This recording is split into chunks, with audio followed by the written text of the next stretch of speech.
Começa agora mais um episódio de A Temporada. Com ele, Pedro Rodrigues.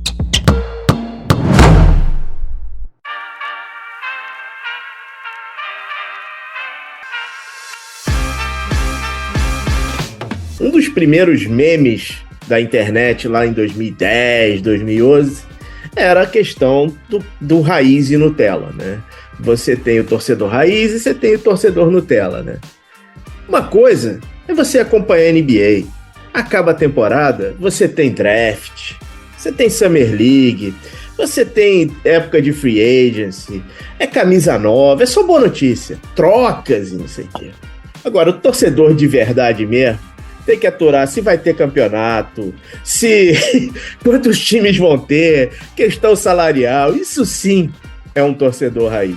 Pois bem, tá começando na sexta-feira, dia 13, mais emblemático ainda, o NBB mais importante dos últimos 10 anos. Para mim, é o segundo NBB mais importante. O primeiro, obviamente, foi o primeiro, e o segundo foi o de 2018, quando a Globo saiu. Esse, para mim, é o segundo mais importante, o NBB 16. É o primeiro NBB, tá começando sem a chancela da CBB, e por conta disso, sem os campeonatos FIBA. Num movimento que eu nunca imaginei que fosse acontecer, os clubes efetivamente se portaram como uma liga e peitaram a Confederação Brasileira de Basquete e bancaram um NBB. Nem tudo são mais notícias, nem tudo são pedras e espinhos. Eu sou Pedro Rodrigues. Depois dessa longa introdução do podcast da temporada, eu trouxe para fazer o preview do NBB um torcedor raiz do NBB, Luca Guanazes. Tudo bom, meu amigo? Tudo bom, Pedro? Olá, bom dia, boa tarde, boa noite a todos que nos escutam aqui. Realmente, é sempre aquela saga, né? Chega junho, dos torcedores, principalmente dos clubes que são associações, né, não clubes poliesportivos. Primeiro precisam saber se eu vou ter time para a próxima temporada. Vou, ótimo. Meu time vai ter um campeonato na próxima temporada? Ah, então agora estamos começando a falar, estamos começando a conversar. Realmente é um cenário que permeia a realidade de muitos fãs do basquete no Brasil, mas, como você muito bem introduziu, para essa temporada, até movimentos inesperados, movimentos firmes, movimentos fortes que resultaram no campeonato começando neste meio de mês de outubro. Até cedo, né? Em comparação com outros anos. Até cedo, até bem cedo, né? Bom, vamos falar primeiro das boas notícias, que eu acho que isso é o mais importante, né?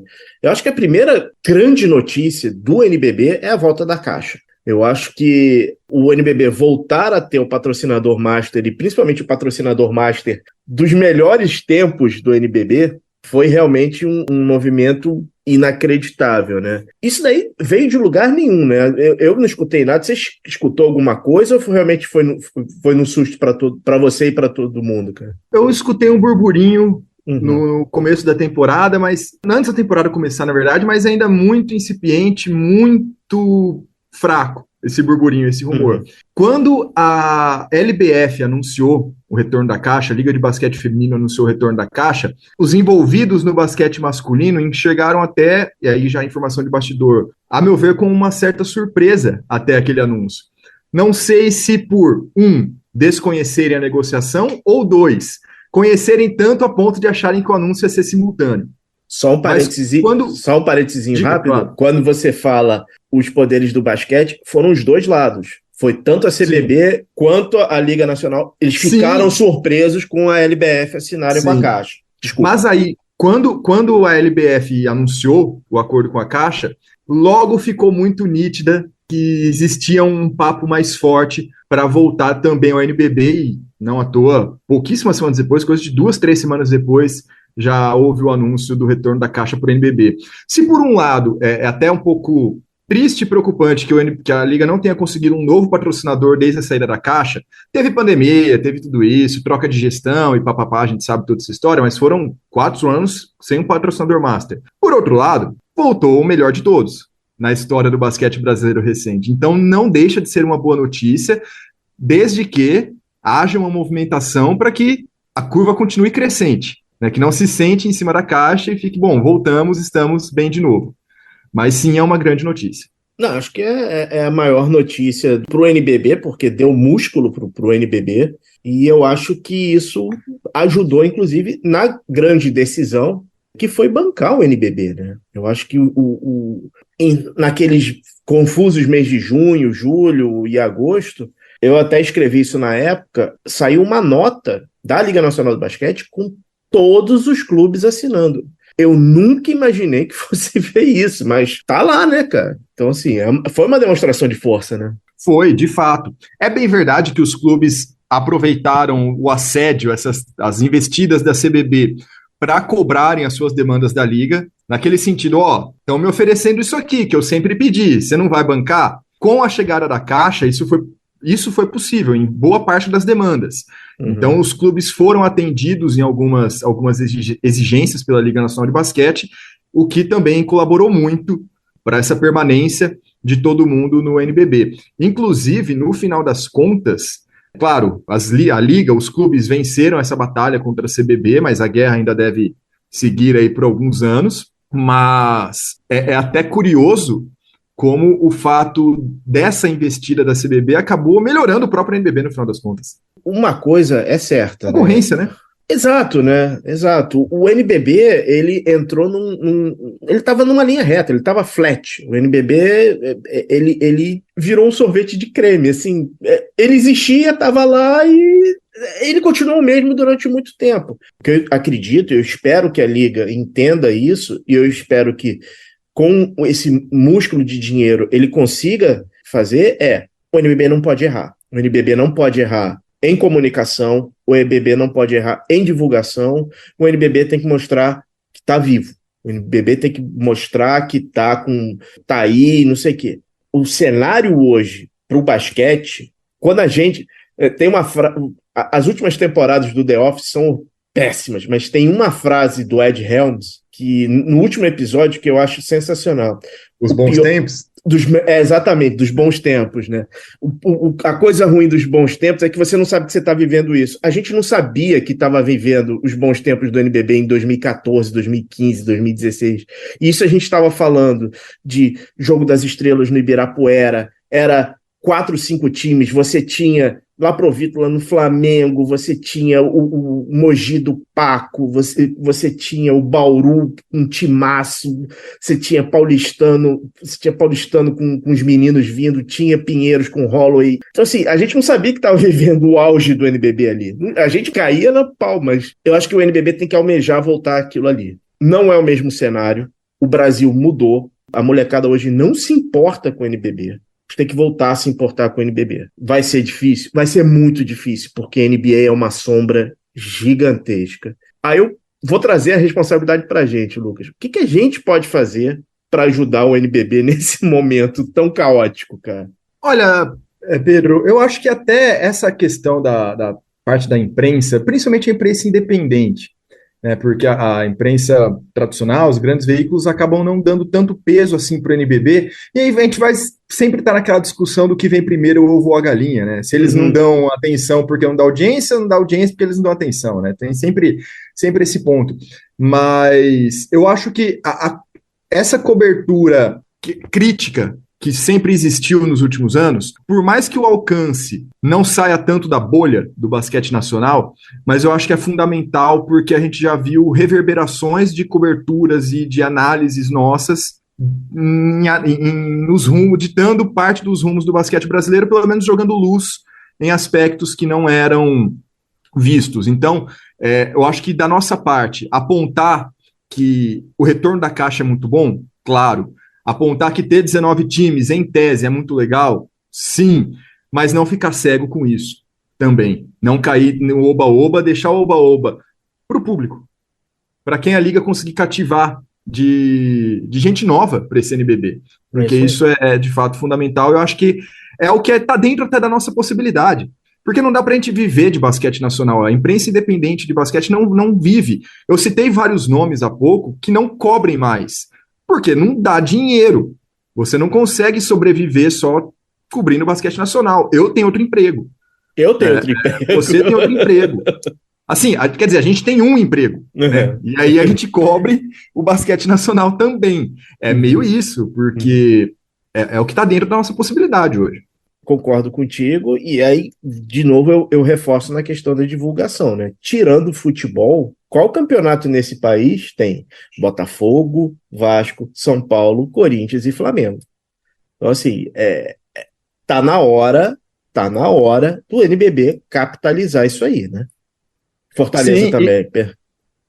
e num trabalho próximo aos clubes também. Uhum. Porque quando você entra na esfera local, por melhor que seja o trabalho da liga, existe um teto, existe um limite que dali para frente, para atingir o cerne daquela comunidade específica, você precisa do clube.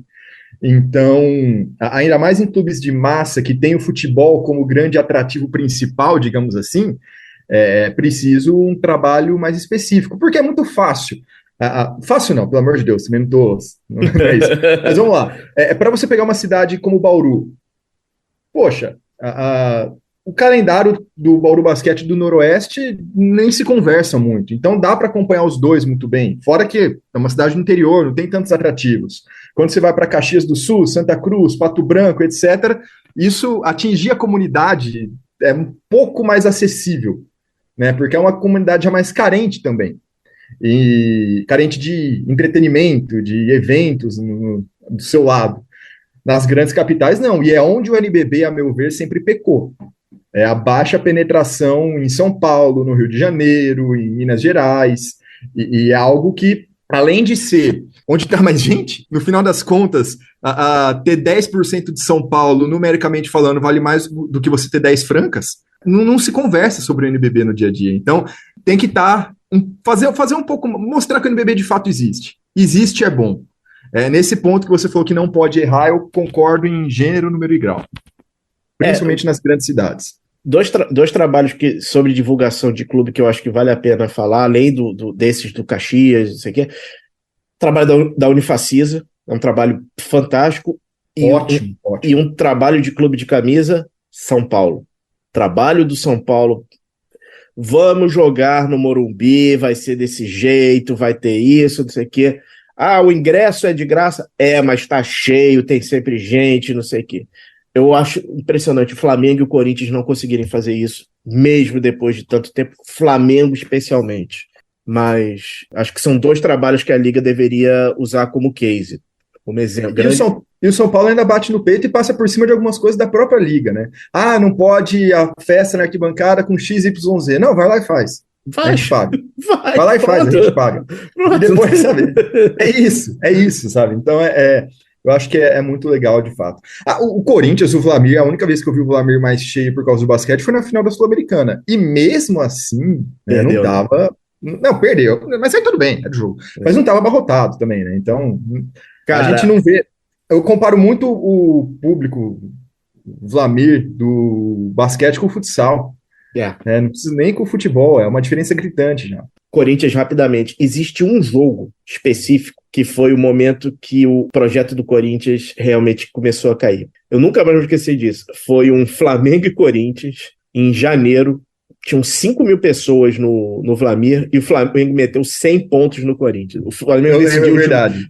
Ali, aquele era o jogo para o Corinthians ganhar e o Flamengo foi lá e destruiu. E em relação a esportes e clubes grandes, o público do vôlei do Flamengo, do vôlei feminino, é maior que o do basquete no Tijuca. É muito vergonhoso. Mais. É muito vergonhoso. Mais. E o vôlei do Flamengo tem o Bernardinho, mas não tem grandes atletas. Não é um dos principais times do Brasil. Então, apesar do Bernardinho. Uhum. Então, realmente... Mas é uma situação também que, se a gente for falar de todos os clubes especificamente, sim. A gente vai ficar muito longe aqui. Mas fato os clubes, principalmente esses que têm mais apelo, têm um potencial totalmente inexplorado. De maneira geral, na média, um potencial completamente inexplorado que vale a pena, seria muito bom. Que uma parcelazinha, um pouquinho disso já viesse para o basquete, seria excelente. Vamos mudar um pouquinho, vamos trazer um pouco o que a NBA traz pro basquete, e eu acho que falta isso no NBB, que é o tal do storytelling. A gente tem que contar alguma coisa. Para você, quais são as grandes histórias desse NBB? Pode ser em quadra, fora de quadra, algum jogador que esteja saindo, algum clube para ficar de olho. O que você acha? Localmente falando, existem várias. Uhum. Principalmente de uma geração de atletas que já começou a se despedir. mas que ainda temos muitos deles ainda jogando. Aí você coloca Chamel, você coloca Alex, você coloca Larry, cara, pode ter certeza que vai ser a temporada de algum deles, Olivinha. O Larry, por exemplo, tem uma grande chance de ser a última temporada do Larry, por exemplo, em Bauru. E é uma história que não é contada, é uma história que não é falada. Localmente você tem várias. A nível nacional, pensando em Brasil, eu vejo com muita expectativa, de fato, a possibilidade primeiro Franca, claro, campeão mundial, vai disputar o NBB, num nível de desafio que não teve nas últimas temporadas, porque é um Franca combalido com adversários, com rivais se reforçando. Mas você mencionou a Unifacisa, e esse apego regional que a Unifacisa conseguiu colar, de somos um clube da Paraíba e vamos mostrar a força de Campina Grande para o Brasil inteiro, e isso é algo que eles têm tentado emplacar desde a primeira temporada deles no NBB, que funcionou muito bem por lá, mas que demora um pouco para pegar no restante. Quando você tiver um resultado esportivo grande, e eu acho que a Unifacisa é um dos candidatos a ter um resultado esportivo grande nessa temporada, pode ser muito legal. O torneio de integração que eles tiveram, agora na última semana de pré-temporada, todas as camisas, Força da Paraíba, Time da Paraíba, isso eu acho sensacional. Então, seria assim, de fato, as grandes histórias que me vem na cabeça agora, porque você me pegou de papum também, pegou de surpresa. A Unifacisa é uma das minhas histórias para ver se o que aconteceu na temporada passada é a confirmação de tudo isso que você comentou, porque a Unifacisa sempre trabalhou isso muito bem, e pela primeira vez naquela série contra a Franca, aconteceu dentro de quadra. Eu acho que eles trazendo isso para 2023, 2024 é um grande sinal. Eu acho que esse ano vai ser a temporada de alguns jogadores que estão para explodir. Olho no Paulistano, no Adiel. Eu acho que essa é a temporada que ele vai explodir efetivamente. Falta um pouco de maturidade para o menino, mas eu acho que ele vai explodir essa temporada. Obviamente tem Franca. Se você entrar agora no site da Liga Nacional, voltando àquela questão de a Liga não pode errar, você ainda tem no elenco de Franca, Jorginho, Lucas Mariano. Então, vamos lá, né? Franca vai defender o título efetivamente muito mais fraco. Muito mais fraco. A gente vai falar um pouquinho no final, num breaking news que teve agora, mas, de novo, o Lucas Dias vai ter que remar e vai remar sozinho. Ele é hoje o melhor jogador, ele é o franchise player de Franca, ele é o cara de Franca, mas eu acho que a grande história, o grande antagonista e o bicho-papão é o Flamengo. O Flamengo, ele tem duas coisas que estão incomodando o clube. Primeiro, o Flamengo está há muito tempo sem ganhar título no basquete com investimentos altos. O Flamengo investiu errado. O Flamengo contratou jogadores que não deram certo e alguns campeonatos acabaram mascarando alguns resultados em quadra. Segundo, Gustavo De Conte. Gustavo não está engolindo, não deve estar engolindo essas derrotas para Franca, não deve ter engolido ser varrido pelo São Paulo. Gustavo, a gente sabe, ele não gosta de perder para o ímpar. É verdade. Ele deve estar siderado para provar que ele é o cara, e o Flamengo abriu a carteira. Não dá para ter absolutamente nenhuma conclusão nos 3 jogos que o Flamengo disputou, mas nomes como Scott Machado, o próprio Lucas Mariano, que efetivamente vai acabar fazendo a estreia pelo Flamengo, e principalmente pelo entorno ter ficado mais fraco. O Minas perdeu o Shaq Johnson, perdeu Alexei, Franca está mais fraco. Eu acho que o Flamengo ele entra nessa temporada com um favoritismo altíssimo e ele vai querer comprovar isso em quadra, cara. Entra, de fato, e o Flamengo em temporadas anteriores, temporada retrasada, acabou trazendo muitos caras americanos, principalmente a dupla do Brandon Robinson e do Dar Tucker, que precisam muito da bola na mão, minutagem alta, e isso não cola com o Gustavinho. Times do Gustavinho, desde a época do Paulistano, é rotação alta, minutagem dividida, você não vai ser o centro das atenções do time, o que importa é o coletivo acima de tudo. Tanto é que os times do Gustavinho quase nunca não, mas tem poucos destaques individuais, premiados, eu digo, na festa dos melhores do ano lá do NBB, como muita gente vota a partir de estatística, os atletas dos times do Gustavinho acabam perdendo um pouco nessa disputa. Temporada passada, tentou ali com um trio de argentinos, mas que não adaptou no basquete brasileiro, problemas de relacionamento também acabaram atrapalhando ali. E aí você mantém. O Flamengo, acho que pela primeira vez nos últimos anos, manteve tudo que deu certo. Veio o trio de argentinos, só o Coelho funcionou, ele fica, o resto sai. Gui Deodato, um dos melhores alas do Brasil hoje, fica. Jaú, fica. Olivinha, não tem nem o que dizer. De resto, quem vem? Vem Balbi, identificado com a torcida. Vem Didi, já declaradamente querendo jogar aqui também e precisando melhorar a sua imagem no basquete brasileiro. Vem Mike, que é um cara que vai... para mim, encaixa perfeitamente com o Gustavinho Mike. É o que o Rafa Mineiro foi muito tempo. Vem Filipovic, que, pelo que parece, é um Léo Demetrio húngaro, que já funcionou na mão do Gustavinho também. Então, foi um time montado pensando no que já deu certo no Flamengo e descartando tudo que deu de errado. Novamente, a gente vai bater nessa tecla várias vezes ainda. Nesse cenário em que os principais rivais, com exceção do São Paulo, ficaram mais fracos, realmente o Flamengo vem com tudo. Se encaixar, e deve encaixar, até porque tem 36 rodadas a primeira fase do NBB, é o maior NBB da história, literalmente, né? São 36 jogos para cada time antes dos playoffs, então tem tempo, tem como encaixar, tem como fazer dar certo, e o Flamengo vem forte. Só lembrando que esse NBB não tem aquele descanso nas oitavas.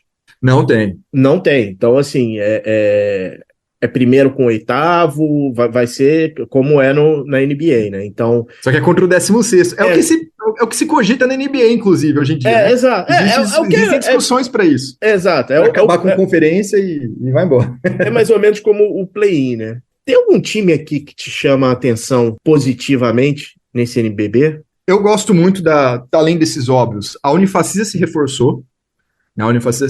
A chegada do Matheus Solanas foi espetacular, no papel, pelo menos, né? A gente vai ver em quadra agora. A Vitinho Lerche também, muito bom, um armador muito bom. A Unifacisa eu acho que vem muito forte. Talvez tenha que saber dosar ali um pouco a minutagem de Góes, Gaskins e Solanas, mas aí é problema do Guidetti. Mas vem muito forte. Foi um mercado muito bom da Unifacisa, bem pontual. Me agrada também o paulistano, porque é um paulistano que parece que, do jeito que sempre era para ser, um time jovem, mais barato, mais aguerrido, com um treinador que sabe funcionar nesse sistema, e o Demetrios já provou em outras oportunidades que se vira muito bem com esse perfil. Eu tinha uma expectativa maior no Corinthians, pela chegada do técnico Silvio Santander, a Cauê Borges, entre outros nomes também. Não está bem no Paulista, né? Ainda está acontecendo o Campeonato Paulista nesse momento. Esperava uma atuação um pouco mais consistente. Vamos ver se isso acontece no NBB. Também destaco, eu acho interessante, Pedro. Bom, o Pato tem tudo para estar numa crescente, dentro de sua realidade, metade de baixo da tabela ainda, mas o Pato está numa crescente e com um jogador revelado lá de ponta, que a gente já pode colocar o Gabriel Novaes, pelo menos nessa prateleira, a partir do que ele fez ano passado. É um que foi muito bem ano passado. Se ele se mantiver nessa, acho que vai ser a confirmação dele ser, de fato, um grande jogador a nível nacional. Melhorou, e o Fortaleza melhorou muito. Também é um time... o Fortaleza, ainda como basquete cearense, é dono de um dos maiores públicos do NBB. Ainda no Paulo Sarazate, colocou 10 mil pessoas no ginásio, o Fortaleza, contra o Paulistano, que é um time sem torcida nenhuma, basicamente. Então, ter o Fortaleza provavelmente de volta aos playoffs também é muito bom. É muito importante, porque lá é um clube de massa, é um clube de camisa, mas que já pegou uma base, já pegou um público existente e tem potencial para, de fato, encher o CFO. Isso seria muito legal. Você já falou de dois clubes, a gente já falou de dois clubes aí de camisa, a gente falou do Corinthians e do São Paulo. Mas o que você acha do Botafogo e do Vasco? Vamos começar pelo Botafogo primeiro, cara. Cara, o Botafogo vem bem de baixo, né, Pedro? Bem de baixo, contratou 6 caras apenas e o resto é LDB. E a LDB do Botafogo também não foi digna de nota. Não é como se eles tivessem... Não é o Caxias, que tá usando muito moleque da LDB, mas ficou entre os 8 primeiros. O Botafogo não. É um orçamento baixo. Vai se apoiar principalmente em Mateuzinho e Thornton, E o campeonato do Botafogo é torcer muito para pegar uma das últimas vagas dos playoffs. O Botafogo não lembra muito, esse Botafogo não lembra muito o Botafogo da volta ao NBB, do primeiro ano do time do Márcio, que tinha Pilar como um dos grandes pontuadores do time. Pode ser. É que o cenário também era diferente, né? O cenário do campeonato também era diferente. Esse Botafogo, o que o torcedor pode se apoiar é que a gente fala, é um time basicamente de jovens desconhecidos do basquete nacional e Mateuzinho e Thornton. O Pato era exatamente isso 2 temporadas atrás, e pegou playoff. Uhum. Então, assim, dá, com esses mesmos caras. Mas vai ser muito complicado. E o Botafogo chegou assim. Eu até falei isso no vídeo, no Duas Saídas. O torcedor do Botafogo não tem que pensar em grandes títulos e grandes vitórias agora. Isso está longe, fora de cogitação para o Botafogo hoje. E também tem que entender que não tem um Jamal dando mole no mercado. Não tem. O Botafogo, quando entrou em pânico lá atrás, apertou o botão, o Léo era auxiliar, trouxe o Jamal, porque já tinha trabalhado com ele, mas não tem um Jamal hoje no mercado. Pelo menos e nem não... o próprio Jamal, que eu já vi nas redes sociais pedindo também. Não está. E o Vasco, cara? O Vasco vem num projeto aparentemente um pouco mais estruturado, pelo menos mais transparente, de quem está por trás, do que está fazendo e onde quer chegar. E qual o caminho para fazer isso? Parceria do GG com Ortega, Léo Figueiró, pode render uma situação muito interessante para o Vasco. É um time, é até curioso, é um time totalmente brasileiro, não tem nenhum estrangeiro no Vasco. É um elenco numeroso e é um elenco mais barato, apesar de ser numeroso. E parece muito... Aí eu acho que o Vasco lembra o Botafogo do Léo Figueiró quando ele era técnico. Exatamente. Que ganhou do Pinheiros em São Paulo, de virada, no dia lá que morreu até a Beth Carvalho. E aquele jogo foi histórico, um dos melhores que eu já vi ao vivo. Uma segunda-feira, lembra? Numa segunda-feira, estava lá no Vila Bueno. Chovia! Mas foi um jogaço. E me lembra muito aquele time. Eu acho que o Vasco chega mais forte, chega com aspirações maiores, pegar playoff e tudo mais. É um time chato do Vasco, viu? Um time chato de se enfrentar. É um time que, nesse sistema do Léo Figueiró, com defesa forte, trocas o tempo inteiro também, vai botar a bola na mão do Eugênios, Vernizzi, do Euler e do Cauê Verzola. Também são jogadores operários. Zé Crente dá pra falar assim, que carregam piano, que jogam pro time. Pô, Matias, não tem nem o que te falar, sabe? É exatamente isso. Então, é um elenco que quase na sua totalidade joga, descarta o individual, prefere ficar sem estatística para ver o time vencer. E por mais que isso pareça óbvio, não é todo jogador que tem esse perfil. Então o Vasco tem uma equipe bem, bem curiosa, bem interessante. Eu acho que tranquilamente um time de meio de tabela nesse ano. Eu estou muito bem impressionado com o Vasco. Eu tive em contato com eles, eu fiz uma entrevista com o GG, que saiu semana passada. Estou muito bem impressionado com a comunicação do Vasco, exatamente isso que você falou. Eles estão mostrando exatamente onde querem chegar, o que eles estão pretendendo para a temporada. E eu fiquei muito feliz com uma resposta do GG em relação ao Flamengo. Porque tanto o Botafogo quanto o Vasco tem o Flamengo como um grande problema, porque o projeto não pode... É aquela coisa, o projeto não cresce. Por quê? Porque, por que eu vou fazer um time se eu vou ficar perdendo para o Flamengo? O dirigente local acaba pensando isso. Mas o GG deu uma resposta muito boa, dizendo que isso é uma coisa, efetivamente, de arquibancada, eles estão tentando blindar o projeto para poder almejar alguma coisa lá na frente. Eu achei a resposta muito boa dele. Sim. E eu estou muito bem impressionado com o Vasco. Eu quero muito falar com o pessoal do Botafogo, tá difícil, mas eu quero muito falar com eles também, cara. Quando a gente fala de Vasco e Botafogo, é sempre bom ter um pé atrás, pelo histórico, tá? E aí não é pelos clubes em si, mas é pelo passado recente deles mesmos. Mas, de fato, o Vasco me parece mais animador nesse sentido. Bom, falamos de coisa boa, mas a gente tem que dar os nossos tostões do que é preocupante e o que pode ser ruim, né? Lucas, até que ponto porque o NBB pode acontecer, não é que vai acontecer, pode acontecer da FIBA baixar alguma coisa, parar o basquete no Brasil e o NBB efetivamente se tornar uma liga pirata. Como é que se faz um campeonato? É até difícil a pergunta, né? Como é que se explica isso e para um leigo, o que a liga pode fazer para tentar evitar isso? Porque os anéis e os dedos já foram, né? Agora que é o corpo inteiro a CBB, né? Exatamente. Não tem, são duas palavrinhas mágicas que movem tudo no Brasil, no final das contas, política e dinheiro. É trabalhar muito bem o relacionamento dentro da Federação Internacional, que isso é algo que a CBB faz. Isso é algo que a CBB faz. Tem trânsito, muito trânsito, inclusive, dentro da Federação Internacional. A Liga, eu acho que precisa de uma aproximação, e esse vai ser um trabalho que a gente não vai ver, não é um trabalho divulgado, isso é bastidor total, que a Liga vai ter que fazer, vai ter que trabalhar para isso. E, em último caso, o único argumento da Liga para segurar todo mundo vai ser eventualmente dinheiro, para pelo menos sobreviver por mais um tempo. Então, a gente vai voltar no começo dessa gravação.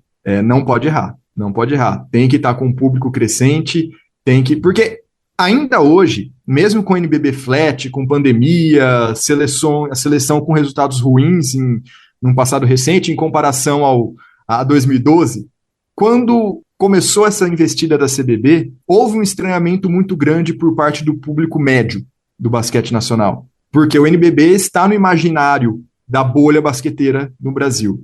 Então, fortalecer isso, aumentar o tamanho desse público, para tentar puxar por todos os lados.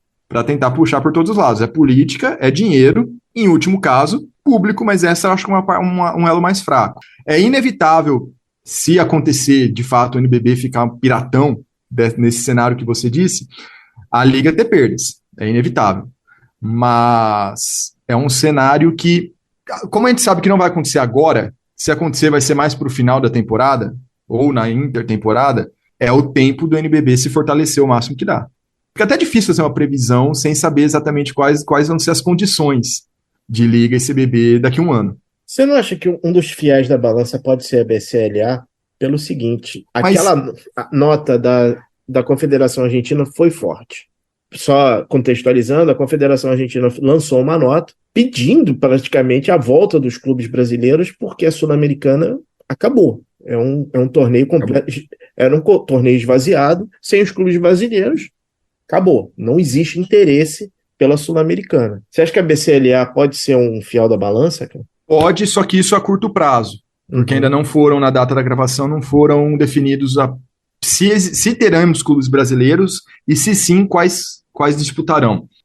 A FIBA, mesmo, quando da definição dos participantes da Sula, meio que lavou as mãos, fez uma reunião com as duas confederações, mas o cenário principal foi, se resolvam, pelo amor de Deus, se resolvam, e não se resolveram, obviamente, não devem se resolver até lá, Liga e CBB, mas eu acho que a BCLA pode sim ser um fiel da balança, e em último caso, aquela velha história que já vem sido debatida há alguns anos, que é o fortalecimento de um Interligas bombado. Né? Pegar ali aí sim, os principais brasileiros, os principais argentinos, eventualmente algum venezuelano ou um time de algum outro país, e fazer um torneio à parte, já que o NBB vai ser pirata, na Argentina é sistema de liga, apesar de ter relações com a confederação, mas vamos abraçar então a pirataria e fazer um torneio continental também pirata. Aí a gente volta naquele ponto. Vai ter força para isso? Vai ter dinheiro para isso? Eu só vou trocar o país. Eu acho que o fiel da balança aí é o Uruguai. Tá numa crescente, pode ser de fato. É o Uruguai, porque o Uruguai está investindo, o Uruguai está com a melhor arena da América Latina, então eu acho que o fiel da balança aí pode ser o Uruguai também. Sim. E aí você joga um tempero novo nesse caldo, e vai ser de fato um embate de forças que hoje não dá para saber quem sai vencedor. Ou melhor, se sai vencedor. Né? Porque tem isso também. Vamos colocar, pessoal, o tempo que a gente está. A gente está gravando isso 9 de outubro, é uma segunda-feira. Nessa quarta agora, dia 11, tem efetivamente o lançamento do NBB, e o programa está indo no ar na sexta-feira, no dia que o NBB começa, apesar da Liga Nacional falar que não começa, se começa no dia 21. Mais um erro, Liga Nacional. Vamos lá. Comunicação é importante. Então, o cenário que a gente tem hoje é que a gente vai ter o NBB e a CBB está pretendendo não fazer um campeonato, como ela fez ano passado, mas sim uma Copa. Quantos clubes vão participar dessa Copa? Clubes do NBB e clubes que disputaram a Liga Ouro, o Campeonato Brasileiro ano passado, irão disputar? Não sabemos. A gente está aguardando a gente gostaria muito de falar com a CBB para entender como é que está nesse trâmite. Então, esse é o cenário que a gente tem hoje, 9 de outubro. Agora, Lucas, um campeonato, uma Copa no meio do NBB é o Super 8, né? Como é que a Liga vai transmitir essa mensagem que é uma Copa só para classificação para campeonatos internacionais? Ou então vai ser uma Copa curtinha que vai ser disputada entre novembro e dezembro para os times brasileiros entrarem na BCLA? Como fazer isso, cara? É aí que tá. Eu adiciono um pouquinho mais de contexto nessa história, até pro ouvinte aqui. Quando a CBB começou a investida, lá para os anos de 2017, principalmente, quando caiu a punição da FIBA, a CBB virou e falou, vocês não podem mais fazer o NBB do jeito que tá, estão descobrindo as regras XYZ. A CBB foi lá, primeiro pegou a Liga Ouro. A Liga Nacional de Basquete falou, beleza, eu não faço, eu abro mão da minha divisão de acesso, você toma conta, eu fico com o NBB do jeito que tá. Beleza? Beleza. Anos depois, a discussão partiu para o tribunal. Olha, eu abro mão do tribunal, mantenho o NBB do jeito que tá. Beleza? Beleza. Agora vai para o Super 8? E esses foram os 2 principais episódios. Tiveram outros dedos que foram dados para ficar as mãos e os braços. E chegamos nisso. A CBB chega com uma ideia de Copa. A Copa é Super 8. A Liga vai bater de frente, assim como bateu agora com o NBB? Eu acho que chegou a hora. Nesse ponto, eu acho que sim, chegou a hora. Por outro lado, uma Copa curta de poucas datas, dando vagas internacionais, pode seduzir os times. Pode seduzir os times. Então, eu acho que depende dos moldes dessa Copa, depende da duração dessa Copa e de como ela vai ser vendida. Porque o Super 8 ele chega com uma solução para você agitar um momento da temporada completamente morno, que é a transição de turnos, que inclusive a própria NBA, anos depois, a Liga foi à frente da própria NBA nisso. Isso é verdade. A NBA vai começar a fazer uma Copa tipo Super 8, só que valendo dinheiro ao invés de vaga para qualquer coisa, porque o meio de temporada é morto, é morno. Uma temporada longa, você está ali no 40ª rodada, você não tem interesse. E o Super 8 surge para suprir essa lacuna. Perder isso não é perder apenas um produto, é perder interesse no próprio NBB também. Eu acho que talvez é o momento da Liga bater o pé. Mas como fazer isso também é outra situação, porque aí nos falta o contexto de como seria estruturado para a gente traçar um panorama mais exato. Mas em tese seria o momento de bater o pé e falar, não, tudo tem limite. Vamos para a parte boa? Vamos para o palpite? Aí sim. Mas antes tem o palpite está condicionado a um breaking news também, né? Não, pois é, tem breaking news hoje, bem lembrado, bem lembrado. Hoje, durante a noite, nas suas redes sociais, o Marquinhos, grande Marquinhos, ex-Flamengo, ex-São Paulo, anunciou que rescindiu com o Biguá, tinha assinado com o Clube Uruguai para disputar uma temporada ali, e por razões pessoais está saindo fora do Clube Uruguaio. É um senhor nome no mercado. Questão é, Marquinhos irá para algum time? É esse o ponto. Ele já declarou para você, inclusive, né, que não tinha mais tanto interesse de jogar no Brasil. Se jogasse, tinha uma certa preferência por ficar perto da família nos grandes centros, notadamente São Paulo, mas é uma situação totalmente diferente. Falando de mercado, um mês é muito tempo, muda completamente o cenário. Então, todos os palpites que vamos dar é sem Marquinhos. Se algum time pegar o Marquinhos, a conversa é outra, a gente volta aqui conversar. O nome para o Marquinhos seria Franca ou Minas, né? Pensando em disputa por título, sim. Se ele tem que ver o que ele almeja. Ele quer continuar jogando? Ele quer brigar de fato por título? Porque aí você muda os destinos. Assim, ele assinar com o Vasco, ele treinou no Vasco, inclusive, recentemente, né? Ele assinar com o Vasco e Botafogo é completamente oposto à mensagem que ele passou, que é, cara, tô no final de carreira, tô querendo uma coisa mais calma, não sei se... Eu posto a mensagem dos times também, né? Eu não sei. Eu desconfio que ele vai se aposentar. Olha, tomara que não. Também eu gostaria muito de ver o Marquinhos em quadra por mais tempo. Mas aí é uma decisão completamente pessoal, vamos aguardar. Acredito que uma decisão não deve demorar, até porque, de qualquer maneira, os clubes têm o limite do final do primeiro turno para inscrever alguém, e isso vai dar ok em janeiro, então de lá não passa, mas eu acredito que muito antes teremos alguma definição. Talvez até antes da publicação dessa conversa. Exato. Mas depois do playoff que ele fez contra o Flamengo, lesionado, e das finais, Marquinhos faz muita falta no basquete nacional. Muita falta. Nossa. Vamos pros palpites? Vamos. Vambora. MVP? Lucas Dias. Lucas Dias. Tô contigo. Melhor jovem? Eu vou de Novaes. Ou Tico Faria, eu fico entre esses dois. Adiel. Eu vou no voto voto seguro. Adiel do Paulistano. Time decepção? Decepção? Putz, tem que ser algum time que eu espero alguma coisa, então. Uhum. União Corinthians. Minas. Estou bem Ousado. ousado. Técnico do ano? Técnico Gustavo de Conte. Léo Figueiró, do Vasco. Eu sempre voto nos melhores do ano, eu sigo aquela formulinha do fez mais com menos. Uhum. Mas eu acho que o Vasco, embora tenha um grande time, esse mais não vai ser o suficiente. Não vai ser tão mais assim, eu acho, do que eu esperava. Eu acho que se o Léo conseguir manter o Vasco no primeiro pelotão, ele leva. O outro nome é o Demetrios, pra mim. Demétrio, sim. É que no final das contas, Pedro, eu até coloquei o Gustavinho na expectativa do Flamengo ficar em primeiro com um grande time, e aí os votos vão concentrar no Gustavinho com uma facilidade impressionante. Então, peraí, é quem eu acho que vai ser ou quem eu torço? Quem você Porque torce? tem isso também.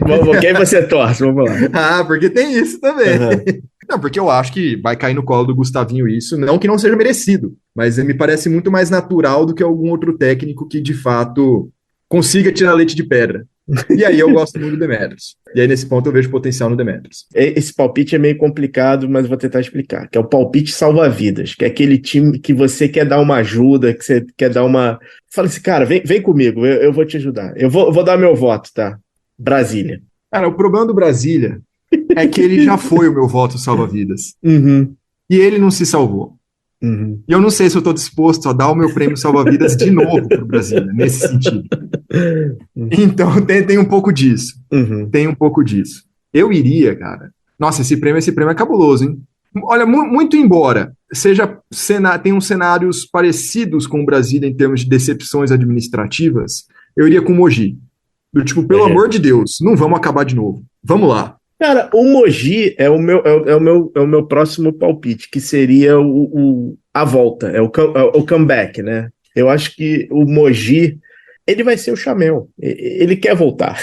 Ele quer voltar pelo menos para uma temporada. Então, comeback, então, Mogi? É. Aí eu vou pro Vasco, porque aí é mais óbvio. Aí eu vou no seguro.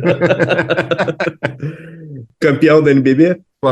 Flamengo. Lucas, eu espero encontrá-lo esse ano. Muitas vezes eu irei para São Paulo para ver alguns jogos por aí, espero vê-lo por aí. Espero que acertar alguns palpites a gente tenha cravado. E, cara, é muito bom falar com alguém sobre basquete nacional. A gente fica que nem aquele maluco no centro da cidade. O fim está próximo, mas ao mesmo tempo está torcendo para não acabar, né, cara? Exatamente. Cara, brigadão pelo teu tempo. Obrigado por ter aceitado o convite. Se quiser deixar um recado, como é que o pessoal te acha aí? Eu que agradeço, Pedro. Realmente é muito, muito legal trocar ideia de basquete nacional. Agradeço o convite. Espero que a gente produza vários outros conteúdos ao longo do ano. Eu queria aproveitar esse último momento até para passar um tema que a gente acabou não falando rapidamente, que são as transmissões, né? O NBB... Porque, de novo, né? A gente está na segunda-feira, vai ser anunciado oficialmente na quarta, mas o Lucas já está com...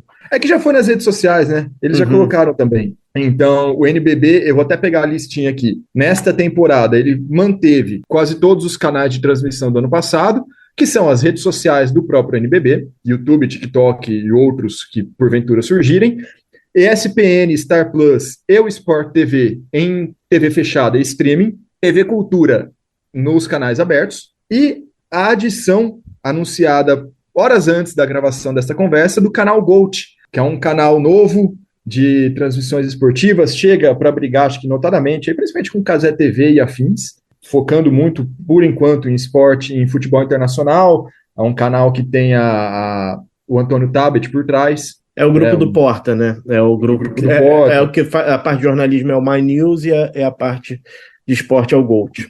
Exato.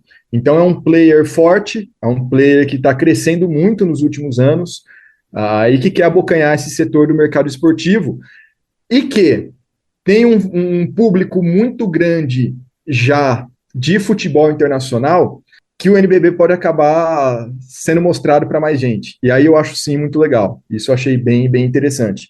Existem outras plataformas que a Liga ainda negocia, que essas ainda vamos aguardar as definições das próximas semanas, mas eu acho que a Liga acerta, a gente volta naquele ponto, ela acerta num primeiro momento de diversificar, de espalhar, de colocar o NBB no maior número de lugares possíveis, só que falta um pouco de orientação para o seu torcedor, de que estamos fazendo isso e de que hoje você vai ver um jogo na TV do Flamengo, que o seu próximo jogo é só no Star Plus, e o jogo da semana que vem você vai ver no Gold, que não existia até o ano passado. E isso é uma reclamação que eu já ouvi de muita gente, de ficar perdido para na hora de assistir o jogo. Eu acho que precisa ser encontrado algum modelo que torne isso um pouco mais claro, tá? Não reduzindo o número de transmissões, não, mas deixar isso um pouco mais fácil e didático para o torcedor. Vamos pegar uma situação hipotética? Hipotética, assim, eu vou tirar da minha cabeça. Assim, por exemplo, um time que está disputando NBB, que também vai disputar a CBB, por exemplo, e vai disputar algum outro campeonato. Por exemplo, esse time vai jogar, de repente, sexta, domingo, aí na outra sexta-feira ele está na NBA e possivelmente na outra semana ele vai estar na CBB. Como é que você transmite essa mensagem? Então, assim, cabem aos clubes, se for fazer exatamente isso de disputar os dois, abracem o capeta. Vocês vão ter que divulgar para não confundir mais o público. O Flamengo vai jogar 2 jogos agora e depois vai para a NBA. E o Flamengo vai ficar... E no meio tem Pan-Americano. Pessoal, o que o Lucas falou é absolutamente verdade. Comunicação tem que estar claro. Tem que aonde vai ver, quando vai ver, quando vai ver. Não é possível que a gente não consiga fazer isso, cara. Não, realmente é algo muito mais do que necessário. E aí, alternativas, cada um tem a sua receita mágica, mas eu acho que cabe de fato a Liga Nacional sentar e falar, vai ser manter a comunicação do jeito que tá, mas dando um upgrade, reforçando, aumentando o público dessa comunicação que te manda, vai ser por um aplicativo, vai ser por um League Pass da vida, do NBB, fazendo comparações muito rasas e muito, não estou querendo dar fórmulas mágicas aqui, estou jogando soluções hipotéticas. Eu acho que precisa sim que isso seja muito bem discutido para ficar o mais claro possível, para não ficar uma zona, o campeonato não ficar escondido, porque, claro, algumas dessas plataformas são pagas, então foi um dos grandes problemas da época do DAZN, por exemplo. Então a Liga vai ter que fazer um trabalho muito interessante, muito legal, para até orientar esse público que tende a crescer se tudo funcionar bem. Mas o Gold foi um acerto. O Gold tem que dar os parabéns, que foi um senhor acerto. A NBA não está mais com gaulês. Eu acho que vale até bater naquela porta, se já não bateram, e a Gold atendeu. Foi realmente um parabéns para a Liga Nacional. E o Lucas trouxe uma notícia que eu fiquei impressionado, né? Quais são os outros players que podem vir? São players já de outros tempos, tá? Não são players novos como o Gold. Existe a possibilidade do UOL, que em outras temporadas já transmitiu alguma coisa do NBB. Existe a possibilidade do retorno dos canais Band. E aí a TV Cultura tem exclusividade na TV aberta, então seria Band Esportes, mas ainda é negociação, ainda está por cima. Então, confirmados são aqueles primeiros que eu falei. NBB, ESPN, Star Plus, Sport TV, Cultura e Gold. Mas tem possibilidade de aumentar ainda mais. Isso daí, assim, com todo respeito à cultura, é legal, a TV Cultura, mas a TV Cultura é boa para o Roda Viva. Para o NBB é mais questão de... Não sei, eu não sei se é bom ser somente a casa do NBB na TV aberta. Nenhum desrespeito aos profissionais que estão lá, que são ótimos, eu adoro todo mundo lá, mas não sei se é o melhor local na TV aberta. O ponto é, temos a TV Cultura, que ótimo que temos a cultura, que ótimo que o NBB está em diversas plataformas, e que esse seja, efetivamente, o NBB, um dos NBBs mais importantes da história. Se confirme isso e que a Liga Nacional entenda que não é hora de ficar flat, está na hora de acelerar, está na hora de repente, arriscar algumas coisas que não arriscou antes. Essa é a temporada que pode marcar a virada ou a derrocada do NBB. Não tem resumo melhor. Ficar no flat é mais perigoso, eu acho, do que tomar passos maiores nesse cenário. Tem que ter jogo das estrelas pica em São Paulo, para o mercado publicitário ver que está vivo. Tem que ter tudo isso, cara. Então, acompanharemos com grande interesse, como diria o imperador. Exatamente. Lucas, brigadão, cara. Agora sim, despedindo, Pedro, mais uma vez, muito obrigado. Porque você tinha pedido para eu falar minhas redes sociais, eu resolvi abrir a audiência. Vamos lá, galera, eu sou muito mais do Twitter, mas também estou no Instagram, é só procurar Lucas Guanais nos dois. E principalmente sigam o meu projeto também de basquete, que é o canal Duas Saídas, e esse é @Duas Saídas em todas as redes que você imaginar, que eu fiz essa ronda e eu fiquei muito surpreso quando eu descobri que Duas Saídas estava disponível em tudo. Então é só procurar que vocês vão achar. Nós estamos fazendo um especial, um preview do NBB, falando das 19 equipes. São 19 vídeos sobre os 19 times, ali 15, 20 minutos de conversa sobre cada time, então bem aprofundado sobre as realidades de cada equipe que vai disputar esse NBB. A gente está soltando todo dia no YouTube, até o dia 20 de outubro, que é a data oficial da estreia do NBB, mas é que se a gente fosse fazer para começar no dia 13, por motivos extra profissionais, ia ficar muito complicado. Então, até o dia 20 de outubro, a gente vai lançar todas as 19 equipes. Já temos, acho que 6 ou 7 na data dessa gravação. Na data da publicação, já vai ter passado de 10. Então, cola lá com a gente, só procurar Duas Saídas em qualquer canal que vocês vão encontrar. Maravilha. Dia 13 e dia 15, estou no Maracanãzinho para ver a estreia do Flamengo contra o Minas e depois contra o Pato Basquete. Quem quiser chegar lá, estou por lá. É isso. Boa temporada. Liga Nacional, contamos com vocês. CBB, contamos com vocês também. E até a próxima.